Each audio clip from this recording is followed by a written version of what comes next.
Le recyclage est l'opération de valorisation par laquelle les composants récupérables des panneaux solaires photovoltaïques usagés sont retraités en substances, matières ou produits pour être réutilisés dans l'économie dans une démarche circulaire.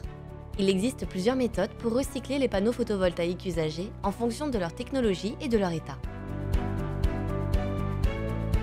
Un panneau photovoltaïque en silicium cristallin est composé de cellules. La technologie cristalline est de loin la plus utilisée aujourd'hui. Elle représente environ 80% des panneaux installés en France du fait de sa robustesse et de ses performances.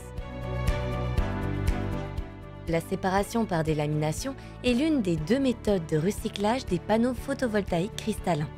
Cette opération permet, à l'aide d'une lame chaude, de couper dans la longueur le panneau photovoltaïque en séparant la plaque de verre des cellules photovoltaïques. Les panneaux usagés arrivent par camion depuis les points de collecte sur le site de traitement. Les opérateurs déchargent les palettes, puis les placent dans une alvéole en attente du traitement. Le pré-démantèlement est la première étape de tri. Les câbles et le boîtier de jonction sont retirés.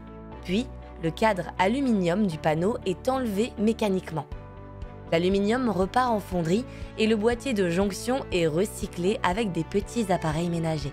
Il reste alors les plaques laminées qui sont envoyées à l'étape suivante du processus de traitement.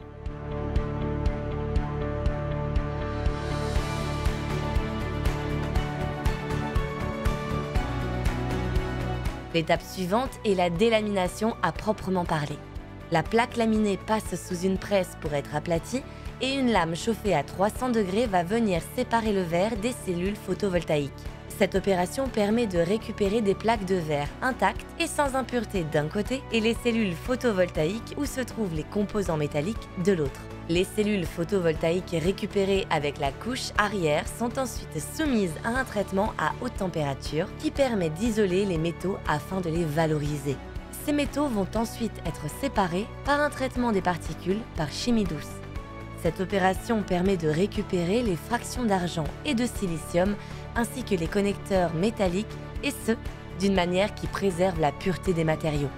Une fois l'ensemble de ces étapes effectuées, il ne reste plus que des fractions de matière séparées. Elles peuvent ensuite être réintégrées comme matière première secondaire dans la fabrication de nouveaux matériaux. Le déploiement de cette méthode de recyclage par délamination permet ainsi à Soren de mettre en œuvre son ambition au service de la filière photovoltaïque, régénérer les matières premières nécessaires à la transition énergétique.